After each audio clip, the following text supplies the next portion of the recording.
Hello les amis, c'est Dromiflo, on est parti pour parler de ce Day 2 du Week 3 de la LFL. Là, les matchs auront un énorme enjeu parce qu'on va parler de la course au playoff. Donc on a les TLN Pirates contre les Galleons pour commencer, match très intéressant. Job Life contre Esprit Shonen, celui-là un peu moins. Le Solari contre KCB, alors ça c'est un match de fou. Et là, pour moi, le match all-time, Zib contre ici Japon Corp. Manati qui va jouer contre son ancienne équipe et qui va jouer contre Cobs. Donc là, c'est le moment de se dire qui est le plus fort entre Cobs et Manati en jungle. Est-ce que Zib ont eu une upgrade ou est-ce que Zib ont eu un downgrade? Ce sera Bushi qui jouera aussi au niveau de la botlane contre ici Japon Corp. Et le dernier match est le Skill Camp contre Vitality. Donc là, on n'a que des matchs bangers. Potentiellement, le Solari Esprit Shonen est discutable. Mais moi, personnellement, je trouve que c'est la meilleure journée de LFL qu'on ait jamais eu. Franchement, les matchs poulet sur poulet. Et on va débriefer ça tout de suite parce que franchement, cet épisode-là de débriefing, ratez-le pas, je pense qu'il va être très intéressant. Allez, c'est parti pour débriefer le TLN Pirate contre le Galleons, le match numéro 1. Et on est parti pour le TLN Pirate contre Galleons. Avant de commencer, j'aimerais parler des drafts de TLNP de manière globale. Beaucoup les TLN Pirates draft late game, pas beaucoup de persos d'early game, un peu de mid game, bridge, late game. Et moi, j'aime bien quelque chose, c'est potentiellement Glopo ou Duoko, donc soit l'un soit l'autre, ou soit les deux mêmes réunis, qui ont eu ces idées de draft parce que Glopo en avait parlé sur le plateau de OTP, mais son équipe gagnait leur league game et se faisait avoir en head game. Mais moi, il y a quelque chose que j'aimerais ajouter à ce que dit Glopo. Moi, je pense que c'est mieux de drafter late game que early game quand tu es dans des ERL, parce qu'en fait, ça joue pas assez bien pour finir les games, c'est pas clean. Même Galleons, qui est potentiellement dans le top 2, voire top 1 de la meilleure équipe, LFL avec... Bon, là, on a le top avec Galleons, KCB et Solari. Ou, moi, je vois pas KCB clôturer une game très tôt. Je vois plutôt Solari le faire, maybe Galleons, mais même eux le font très mal, ils se robent beaucoup de fois. Et en fait, ça veut dire quelque chose, ces drafts-là que font ces TLN Pirates, c'est ok gros, t'as un compteur au-dessus de la tête, t'as un chronomètre, donc tu vas te dépêcher. Soit tu fais comme toutes les équipes ERL, tu vas paniquer et tu vas déclencher sur des timings où t'as pas le droit de paniquer parce qu'on a plus d'items que vous, ou on va fight sur les spikes que nous on kiffe, ou et ben là c'est la dernière tentative, c'est le 50-50 au niveau du troisième Drake où juste soit ils envoient leur jungle en volatile où il va smite le Drake, ou soit ils attendent Drake 4 et ils fight. Moi j'aime bien ces drafts là parce qu'on le voit, ça les permet d'upset des équipes où tu vois quand même entre les joueurs il y a quand même des mains diff et des cerveaux diff. Mais en fait les drafts comblent énormément d'erreurs que font les TLN Pirates, que ce soit en mid game ou même en head game. Et moi personnellement j'aime bien cette petite DA parce que ça montre que une équipe milieu de tableau, bas de tableau qui draft bien peut aller chercher des très grosses équipes avec des drafts très pragmatiques. Donc pour ça bravo à Glopo et à Joko pour avoir cette vision là du jeu qui est plutôt rare en ERL. Je trouve potentiellement les joueurs qui font des caprices, mais là on voit qu'ils ont vraiment la main sur leur équipe et on voit tout de suite le progrès d'une équipe grâce aux coachs, quand les coachs ont la main mise sur leurs joueurs, parce que c'est pas aussi facile que ça de juste dire à ton joueur ouais toi tu as piqué ça, ouais toi tu as piqué ça, c'est pas aussi simple que ça malheureusement. On va rentrer dans le vif du sujet parce que je divague. Les TLN Pirates, donc du coup ils vont faire une draft classique late game où ils vont avoir Caitlyn Rell au niveau du bot, Syndra au niveau du mid, Jarvan et là au top Mundo. Pourquoi Mundo? Parce que les Galleons ont Corki, Victor, Akali, Lee Sin. Donc pas beaucoup de dégâts DPS contre le Mundo parce que Mundo est faible contre le DPS. Mais en fait contre le burst, Mundo est plutôt fort parce que est-ce que vous connaissez un personnage burst qui fait du moins 8000 en un seul combo? Non. Donc Mundo il peut tanker énormément de burst et généralement dans les compétitions c'est rare que 4 joueurs se mettent sur le même tank pour essayer de lui enlever 8000 HP. Ça n'a pas de sens parce que les joueurs ils ont des mains, ils ont des sorts, ils ont des summoners, donc c'est pas aussi facile que ça.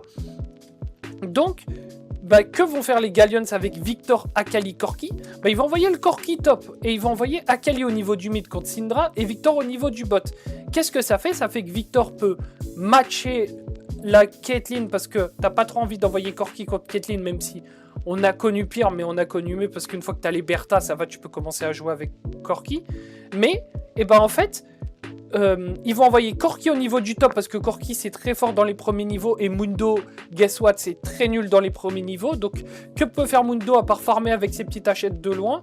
Il peut faire que ça. Mais en fait, ce qui va se passer, c'est si tu fais ça, au bout d'un moment, tu vas être 15, 20, 25 CS down, et tu vas pas scale avec ton Mundo, et avec Mundo, c'est vraiment important que chaque CS soit last hit. Si sur 10 minutes, t'es 30 CS behind, arrête de jouer Mundo. Si t'es 20 CS behind, entraîne-toi. Si t'es 10 CS behind, ça va. On va dire c'est la norme. Mais c'est ça qui fait que si vous faites des flashbacks de l'EWC, Zeus jouait beaucoup Mundo au niveau du top, il jouait même Swain. Et en fait, tu voyais que peu importe ces match-ups de merde, à quel point c'était de la merde, dans le pire des cas, il était 20 CS down. Donc là, on parle pas d'être 30-35 CS, là, on parle juste d'être 20, 15. Mais c'était vraiment son max où il est tombé derrière 20, parce que la majorité des match-ups, il était juste even. Après, ça, c'est parce qu'il est fort au jeu. Bref, les TLNP, ils vont réussir vite fait à survivre à leur league game. Ils vont se faire avoir un peu, mais c'est pas Spooder qui va beaucoup mourir.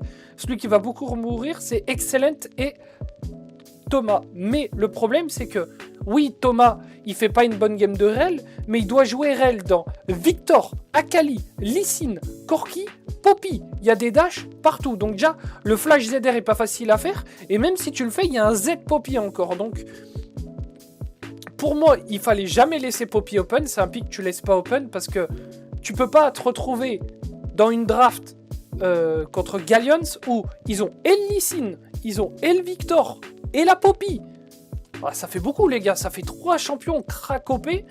Ah. Ouais, dans ce cas-là, tu piques par elle si c'est pour faire ça.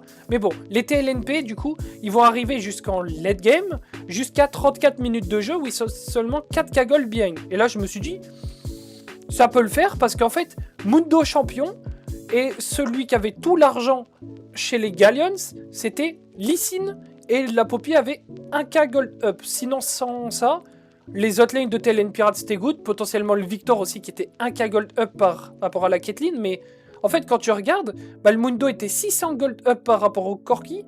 Et la Syndra était 400 gold up. Donc là, je me suis dit, bon, ils peuvent quand même jouer. C'est pas. Le Mundo peut quand même ligne droite. Et en fait, ils vont totalement se fail. En late game, ils vont se retrouver à l'Elder. Ils vont se pack 4 man dans un ulti Jarvan. Et ce qui va se passer, c'est que juste Stéphane va ulti Jarvan la moitié de son équipe vers le bas de la carte, et Tiger avec Zoélis font une super game. Ils vont plonger, ils vont tuer tous les TLN pirates sans trop de difficultés. Et l'ulti Victor, ils vont les avoir assez facilement. Donc les TLN pirates se font complètement reboot à 35 minutes sur l'Elder. Et c'est une victoire Galleon sans trop de soucis. Moi, je tiens à saluer quelque chose chez les Galleons, et ça, c'est un truc qu'on va potentiellement voir. Un peu à l'ADN, ça, j'en parlais aussi dans le débrief précédent, mais c'est bien d'en reparler un peu. Un peu à l'ADN G2 Prime, où ça flex un peu tous les champions. Je parle pas du niveau de jeu, Kaoud, pour les commentaires, je parle que des pics. Et moi, je trouve ça intéressant, en vrai. Et merci Galleon, ça fait du divertissement, parce que là, on commence à rentrer dans un moment de la LFL où ça devient un peu moins divertissement, les BO1. Encore heureux qu'on ait bientôt les playoffs, parce que là on commence à avoir une surconsommation de BO1, parce que oui, regardez, 5 games par jour de BO1, ça fait 15 BO1 en 3 jours, ça fait un sacré paquet de games. On est parti pour la game 2, le Job Life contre Esprit Shonen. Et on est parti pour débriefer la game 2, on va parler draft, parce que là il y a des choses plutôt intéressantes. Pardon. Du côté d'Esprit Shonen, du coup, on va avoir le Yorick top. Donc là, rien de spécial. Zeri au niveau du bot pour Yen. Et moi, j'aime pas trop Zeri dans la draft Esprit Shonen, dans le sens où Zeri t'aime bien quand tu peux blinder d'auto-attaque contre énormément de tank et de mêlée. Donc au plus t'as de mêlée, au plus la value de Zeri augmente. La deuxième value de Zeri, c'est quand t'as quelqu'un qui n'a pas 40 milliards de dash, juste des bourrins qui te courent après. Donc exemple, Olaf, Nocturne, tu piques Zeri contre eux parce que tu peux traverser les murs. Il prend ça contre Olaf. Ok, jusque-là, il vole Olaf de shift, il prend Zeri. C'est fine. Il n'y a pas vraiment de lock CC, donc Zeri peut prendre en valeur aussi. J'entends. Mais, ok, la draft d'Esprit Shonen scale parce que t'as Victor, t'as Zeri. Mais dans ce cas-là, pourquoi Yorick? Parce que Si c'est pour prendre une draft scaling, où tu veux juste scale, c'est soit tu prends ton Zeri Victor, ou soit tu prends Yorick et d'autres champions qui accompagnent Yorick, qui mettent de la pression, tu vois, parce que l'idée c'est que, je dis pas que Zeri ça met pas de pression, mais bon, quand t'as Mashbot, il va rien se passer, les deux vont farm. Je pense que Veigar scale mieux que Zeri, parce que Veigar va juste mettre 2 spells et va envoyer toute l'équipe Esprit Shonen en enfer, même si Esprit Shonen font de l'armor. Pour moi, ça comble pas le problème de... Tu dois faire 2 items RM en fait, et 2 items RM complets pour contrer juste le Veigar Syndra, c'est pas assez. Et autre chose à dire, c'est que quelle est l'idée de ta draft quand t'as 2 Ultra Scaler Teamfight, 2 persos un peu support gank utilitaire Teamfight avec Yorick. Parce que le 4-1, pour moi, est vraiment pas ouf parce que tu joues Yorick, ok, mais tu laisses Panthéon open, donc tu vas jouer un side lane contre Panthéon. Déjà, tu vas te manger les ulti Panthéon un peu de partout. 2, tu joues Olaf. Donc Shift va jouer Olaf, et ils ont Skarner, Yorick en top lane. Comment est-ce que tu te dis que tu vas discuter les grubs contre ça, sachant que si tu joues Yorick et que ton adversaire a les grubs, ça te fait pas plaisir aussi parce que tu perds un pourcentage de value en plus sur ce pick Yorick. Et 2, si tu joues les 2v2, Gnar Olaf contre Yorick Skarner, comment est-ce que Yorick Skarner gagne, genre? Du coup, là, l'idée c'est, si le Olaf court top avec le Gnar, comment Yorick peut prendre un avantage sur ce Gnar? Bah pour moi, il peut pas. Et tu vas me dire, bah ouais, le Yorick va scale, c'est bon. Mais pour moi, si genre JL joue bien, il peut pas scale aussi Yorick. No way il peut scale, tu vois. Genre, il va finir 20-30 CS down parce que juste, bah le Olaf, il va courir au top. Et tu veux faire quoi? Il va courir dans la jungle du Skarner. Maybe Phantomisto peut peut-être avoir une prio, tu vois. Mais le Skarner se fait boxer. Et qu'est-ce qu'il va faire? Yorick, il va le rejoindre? Je pense pas, hein. Après, ça reste que mon avis. Et pour la game, c'est très simple. Ils vont se renvoyer la balle entre eux. Donc, Esprit Shonen va prendre un lead. Après JL, après Esprit Shonen, après JL en boucle. Et en fait, bah là, comme je disais, bah, le Veigar scale bien. La Syndra scale bien. Et en fait, faire de l'ARM contre Syndra, c'est bien. Mais en fait, les gens oublient beaucoup que le Z de Syndra, c'est des dégâts bruts. C'est des dégâts bruts et un slow. Surtout ça, un slow. Parce qu'en fait, du coup, tu vas mettre le Z Syndra, donc tu as QE, ou potentiellement juste, tu tentes de mettre un petit Z sur une midwave, et si ça touche, instantanément, tu tentes le combo, ou tu tentes le combo et tu as une cage Veigar avec. Donc les outils de réception sont très grands pour les JL, et en fait, quand tu regardes, est-ce que Esprit Shonen, ils ont la range? Non. Donc, Esprit Shonen, ils doivent rentrer avec Yorick, Leona dans Veigar Syndra. Donc c'est pas très évident en soi. Au niveau de la top lane, il s'est passé quelque chose d'assez grave. Arkfiend est mort en solo contre Vertigo. Donc Vertigo qui trouve le solo kill contre Arkfiend. Et en fait, à partir du moment où il se passe ça, pour moi la game d'Esprit Shonen est déjà vraiment cooked, dans le sens où tu veux jouer un 4-1 avec Yorick, mais si Yorick perd le side, le perso est useless. T'as un creep canon en fait. Donc tu peux pas faire grand chose avec ce Yorick. Mais en mid-game, Arkfiend, il va se rattraper. Il va revenir even gold avec Vertigo. Mais pour moi, c'est pas assez. Tu joues pas à Yorick juste pour être even gold et pour side. Parce que, bah, comme d'hab encore, si tu side, le Panthéon, il peut ulti top. Et là, en plus, le Panthéon, il est support. Donc, le plus de Panthéon support, c'est que quand tu décides d'aller au top et d'ulti, tu ne peux pas te faire cross-map jungle parce qu'il n'y a rien à voler, à part ton ADC au niveau du bot. Mais vendre le Veigar pour potentiellement tuer Arkfiend, c'est fine, parce que Veigar est pas sûr de mourir, il peut se catch sous tour et juste attendre. Dans le pire des cas, si tu le lean pas, il gagne 5 secondes. Et on va en parler de cette game Veigar, que Ragnar fait une très bonne game. La game, elle va durer jusqu'à 46 minutes, où bah là du coup Ragnar aura, tenez-vous bien, 580 stacks, et il aura 1,4 secondes sur le Z. Et c'est là où les stacks de Veigar sont broken. C'est pas parce que tu as de l'AP, parce qu'au bout d'un moment, bon, oui, tu fais plus mal, ok, t'as 600 de dégâts en plus sur le Z, youpi, cool. Là, ce qui est OP, c'est que son Z est à peine tombé, qu'il peut le relancer en boucle.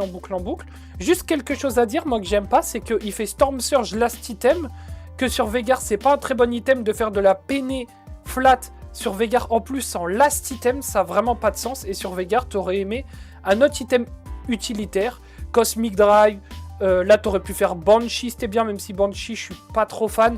Tu fais juste de la move speed, en fait, parce que le seul truc qui te dérange avec Veigar, c'est que tu te fasses catch. Plus, si tu peux prendre de la CDR aussi, c'est bien. Qu'est-ce qui permet de pas te faire catch, d'avoir de la CDR, et en plus d'avoir un peu d'HP, donc un pool HP, qu'on prend vraiment fort, parce que ça force des CD en plus, ou une auto-attaque en plus de la part de Yen pour tuer ce Veigar, Cosmic Drive. Et en plus, le pourcentage proc sur ses boots, le pourcentage proc sur la Deadman Plate, même s'il se disait qu'avec Storm Surge, le pourcentage proquait aussi, même si ce n'est pas si ouf que ça. Super game de Ragnar, super game de Kefta aussi. Bravo à eux, parce que pour moi, ils ont fait la game à deux, parce que énormément d'erreurs de la part de Shift et de Mersa. Donc, les Job Life vont gagner cette game. Et je suis désolé, les gars, les prochains débriefs, je vais essayer de faire un tout petit peu plus court. Désolé encore, c'est que là, vraiment, il y avait 2 points draft qui étaient très importants à en parler dans la spécificité, l'utilité et la compréhension du jeu autour des champions. Donc, petit coup de gueule sur Esprit Shonen pour cette draft un peu de merde, je trouve, parce que tu ne peux pas jouer ce genre de draft avec tes joueurs. Et pour moi, il faut arrêter de mettre Arcfiend sur des champions comme Yorick, comme des carry, juste mettez-le sur Xanté, juste sur des tanks, ou au pire vous le mettez sur Atrox parce qu'on voit qu'il est très fort sur Atrox. Normal, c'est un OTP en solo queue, fait des ravages, il m'a même pété le cul énormément de fois en solo queue, donc je m'en souviens toujours. Le Solari contre KCB, ça arrive maintenant. Bon alors sur cette game, dans le Solari KCB, pas grand chose à dire en termes de draft. On voit beaucoup les mêmes champions, donc je vais passer le côté draft. En early, les KCB arrachent totalement les Solari, mais c'est l'ADN KCB. En fait, KCB font vraiment des très bons early games à chaque fois. Et moi, la question serait, est-ce qu'on choperait pas pour KCB les drafts de Glopo? Est-ce qu'on n'enverrait pas Glopo lâcher KCB pour les drafts, dans le sens où... Est-ce que le pattern TLN Pirate marcherait pour ces KCB dans le sens... Ok les gars, vous n'êtes pas bon en early game, vous n'êtes pas bon en late game, vous êtes fort en early mid, et bah qu'est-ce qu'on va faire? On va vous draft des champions late game, comme ça vous allez être even / devant au gold en early game, et vous allez scale. Et il y a quelque chose qu'il faut dire, donc plutôt une très mauvaise game de Zixi contre Skas et B, je pense que c'est potentiellement sa pire game LFL que j'ai jamais vue, je pense. Vraiment, de toutes les équipes qu'il a fait, que ce soit Mate, que ce soit tous ces splits chez Solari, je ne l'ai jamais trouvé aussi nul. Il saute sur le Renekton de Tao, où il comprend pas que c'est le Spike Renekton Eclipse, il se fait arracher, mais genre not even close, mauvais calcul des dégâts, et pour moi je suis un peu surpris dans le sens où Zixi est un joueur de calibre potentiellement mid / bas de tableau LEC, t'es censé connaître ce genre de truc, tu vois. Si en LEC, ça pardonne pas ce genre d'erreur, et c'est pas censé exister.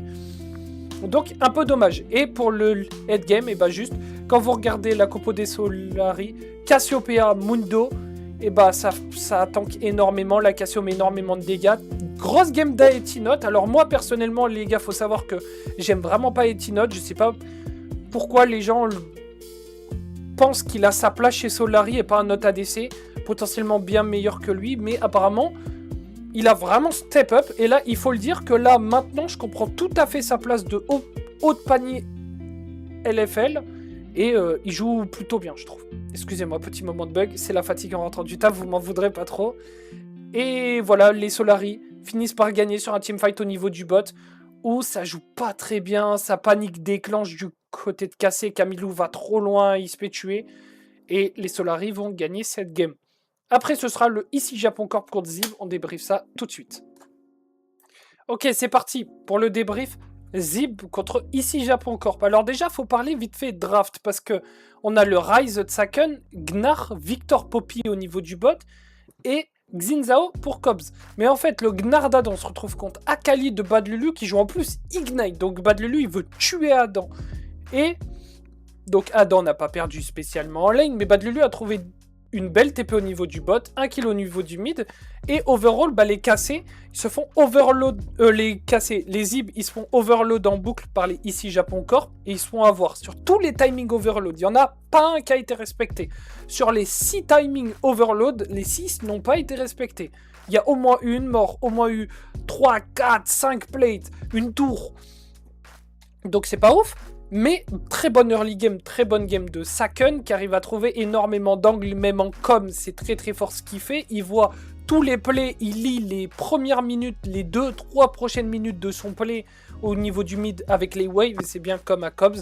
C'est incroyable ce qu'il fait dans cette game, il est vraiment locked in. Ceux qu'il faut plutôt bouder, je pense, c'est pas Bushi qu'il faut incriminer, mais Rip fait une game pourrie.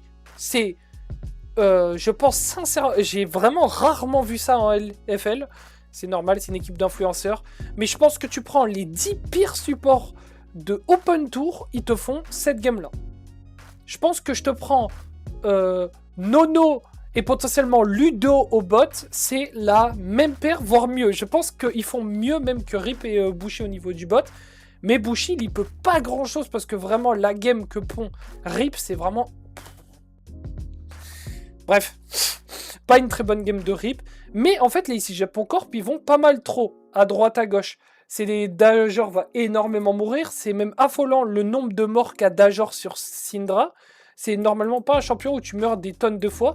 Il a eu 3 morts à même pas 10 minutes. Donc ça fait beaucoup trop de morts. Bon, bien évidemment, après, il s'est ressaisi. Donc bravo Dajor. Mais Soldier étant trop feed, Bad Lulu étant trop feed, Manati avait une game plutôt facile. Et overall, qu'est-ce qu'on peut dire de la game de Manati ou de Cobbs? Et ben en fait, au final, j'ai pas trouvé Manati plus fort que Cobbs. Mais d'un autre côté, j'ai pas trouvé Cobbs plus fort que Manati non plus. Juste, tu avais un jungle avec 2 lanes gagnantes et un mid... perdant, mais de l'autre côté, Cobbs lui il avait 2 lanes perdantes et une lane qui gagnait, donc c'était blanc, bonnet, bonnet, blanc.